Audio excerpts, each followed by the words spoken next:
Chapter 6. Farming. The fight had been called the Battle for Manassas Junction by some newspapers. Charlie saw, but it quickly was called Bull Run by the men for the creek that ran nearby. They withdrew and set up camp in Washington, where all they did was drill and stand guard duty and wait for the Rebs to come and take the city, which most everybody said they could do with a good company of men. And Charlie went to see some sights, but it rained most of the time, so he went back to the camp before his pass expired. The Rebs did not come, and replacements poured into all the units. They were issued new uniforms, heavy wool, proper blue, with black leather belting, and, more important, they were finally paid after nearly 3 months. Charlie was given $33 in gold coins. It was more money than he'd ever had, more money than he'd ever seen, and he was sorely tempted to spend it all on himself.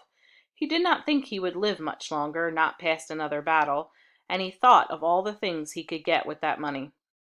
The sutler had come, and there were pies for the outrageous sum of 25 cents each, and he'd been on salt pork and beans for over a month. The thought of a pie was too much, and he spent the money for one of them, an apple pie, and sat in his tent alone and ate the whole thing with his fingers, licking the juice from the pan until it was clean.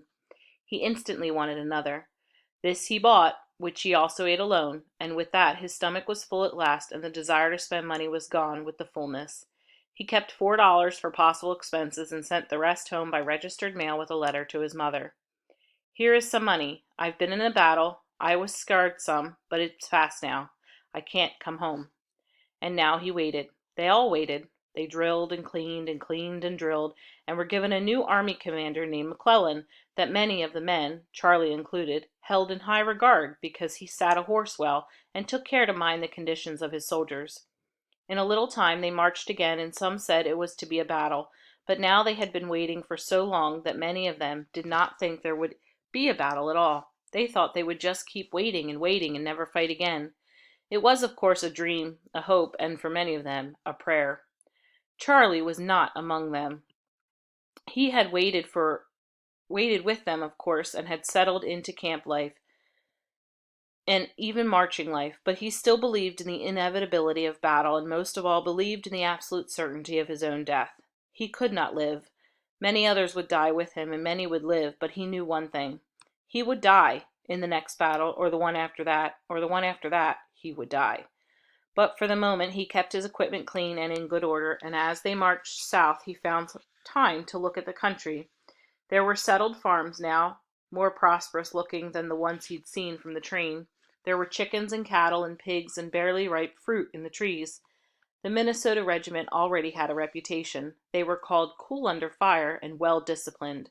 But although they had been ordered not to forage, steal food from the population as they marched, most men ignored the order. After all, they were passing through rebel territory, and if they left the food, the dirty secessionists would just eat it. The men called it farming. Charlie farmed several chickens and helped slaughter a pig and a cow, and agreed with the men that secession liberation meat tasted as good as any homegrown goods. They ate fruit constantly, picked largely green from the trees, and most of the men had bowel troubles. Charlie came down with such a case of dysentery he couldn't dig toilet holes fast enough, and had to go to the temporary hospital at the back of the march. There was an old school building filled with sick men.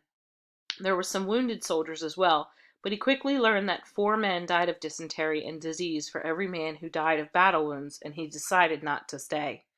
The doctor, a kind officer named Hand, gave him a shot of whiskey and some powder to mix in water, and he went back to his company and arrived there in the late afternoon as the men were preparing for action. "You're just in time," a private named Nelson told him. "We're going up to that line of trees and kick the Rebs out." Charlie studied the trees that lay 200 yards off. Nelson was a new man, had come in with a batch of replacements from Minnesota that had caught up to them in the camp around Washington. Charlie looked at him, saw the innocence, and felt his own age. Not in years, he was only 16, but in meadows. He was old in the art of crossing meadows. He wanted to tell Nelson about it, about what would be waiting when they went up to that line of trees to kick the Rebs out. He opened his mouth, started to say something, then stopped. There was too much, a world too much to say. You couldn't say it. You had to live it. You had to see it. "You don't know nothin'," he told Nelson. "You don't know as much as a slick-eared calf. Nelson stopped working on his rifle. "Well, ain't you one to take on airs? I guess I know enough. I know all I need." Charlie began to say more, but instead just shook his head and walked away, looking for some cartridges to fill his box. It started the same way again. This third time the officers dismounted and moved to the front of the sabers, the sergeants just to their rear, screaming at the men. "All right, form on me, line of battle, here." Charlie stepped forward with the rest. He did not think of fear, did not think of what would happen, what he knew would happen. He stepped forward in line, checked the cap of his rifle, and fixed his bayonet, and when they ordered, he started walking across the field with the rest of the men.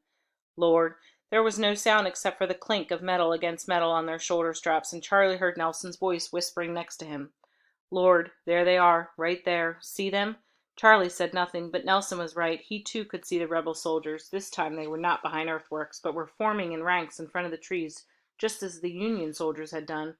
"They're going to come at us," Nelson said. "They're forming to attack us." And even as he said it, the rebel soldiers began to scream and run forward at them. There was still no firing, the distance was too great, but the scream could easily be heard. It was the first time Charlie was to hear the rebel yell, and for a moment it frightened him. But everything had to be compared, and he thought of the fright of the first day, first battle, and the yell was nothing. This was not a line of earthworks with shells coming from cannons. This was not a hidden line of fire and death. These were men, only men. No matter the yelling, and as the rebels came running toward them, the Union officers stopped the marching soldiers. "Present arms!" Charlie raised his rifle. "Ready, aim low, aim at their legs. Fire!" The men fired as one, and the first front rank of advancing rebels went down. "Reload and fire at will." Charlie bit a cartridge without taking his eyes off the rebels. They were still coming, but slower. The charge broken by the first volley, and he reloaded and fired 4 times, each time aiming low, and was reloading the 5th time when an officer to his front raised his saber. "At them, men," he screamed. "Give them steel." He started running at the confused Confederate line, and the Union soldiers followed, bayonets extended to the front. "Where's your yell now?" Charlie thought, and then realized that he was screaming it. "Where's your damn yell now?" The Confederates started to hold, tried to stand. They fired once at the charging Union soldiers, and out of the corner of his eye Charlie saw men fall. But 5 smashing volleys of accurate fire had demoralized the rebels, cut their numbers at least in half, and when they saw the blue line coming at them through the powdered smoke, saw the glint of the bayonets, it was more than they could stand, and they turned and ran. "Look, they're showing tail!" a man next to Charlie yelled as they ran, and Charlie glanced at him, surprised.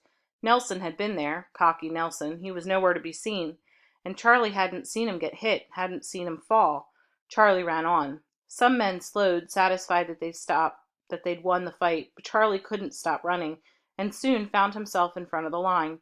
He would have been shocked to see himself. His lips were drawn back, showing his teeth, and his face was contorted by a savage rage. He wanted to kill them. He wanted to catch them and run his bayonet through them and kill them, all of them. Stick and jab and shoot them and murder them and kill them all. Each and every rebel son of them. Not one would be able to get up, not one. Kill them all before they could kill him. He was out of himself, beside himself, an animal, and it is difficult to say how far he would have gone. Certainly he would have caught up with them, and since he was nearly alone, and would have been alone when he did so, he would have been killed. But one of the sergeants stuck the butt of his rifle between Charlie's ankles and brought him down. "Better hold up there, Gamecock. You can't take the whole rebel army. Besides, they don't want any more of you. Let them go." Charlie sat on the ground, still snarling, watching the retreating rebels. "We have to kill them." "You'll get another chance," the sergeant said, smiling. "Now reform and let's get a line fixed again." He turned away and yelled at the other men. "On me, line of battle, form line of battle." Charlie got up and reloaded his rifle. The rebels had gotten back into the trees and were firing, sniping at the Union lines, but the bullets all went high. "Withdraw," the sergeant yelled. "In formation, in good order, withdraw." They moved back across the field and had gone perhaps 40 paces when Charlie saw Nelson. He was sitting on the ground, one hand holding his stomach. Charlie broke rank and went to kneel beside him. "Where are you hit?" He already knew the answer. Blood and other matter slid through Nelson's fingers onto the ground. "Belly," Nelson said. "I got me a belly wound. Wouldn't you know it, first fight and I got me a belly wound." He gasped the words. The pain was already making it hard for him to breathe, and Charlie knew the real pain hadn't truly started yet. "You'll be fine," Charlie said. "The ambulance will come here and get you, and you'll be back in Minnesota in no time." "Don't," Nelson said through his teeth. "Don't lie. They don't pick up men with belly wounds, and you know it. They'll give me some water and leave me to die." Charlie didn't say anything, but knew it was true. Stomach wounds were fatal. The surgeons could do nothing. The ambulance drivers would go through the wounded, when and if they got to the field, and jerk shirts up checking for stomach wounds. Those soldiers would be left. The surgeons were too busy with amputations and treatable injuries to spend time on those with stomach wounds. It was an agonizing, slow death. It might take 2 days, and the pain left men screaming until they were too hoarse to make another sound. "I don't want to die like this," Nelson said, "just laying here waiting for it." Charlie didn't say anything because there was nothing to say. "Load my rifle, will you, Charlie? I fired it just as I was hit. Load it for me,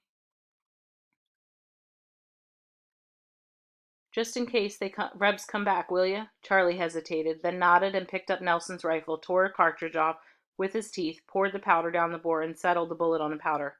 "Don't forget the cap, Charlie. Seat the cap good." Charlie pinched a cap and set it on the nipple, pushing it down tightly with his thumb. He put the hammer on half cock. "Just put the rifle next to me with the butt down by my foot. Yes, like that. Now, cock the hammer, will you? Thank you. That's right kind of you, Charlie. Just one more thing. I can't reach down to my foot, and there's a powerful itch on my right foot.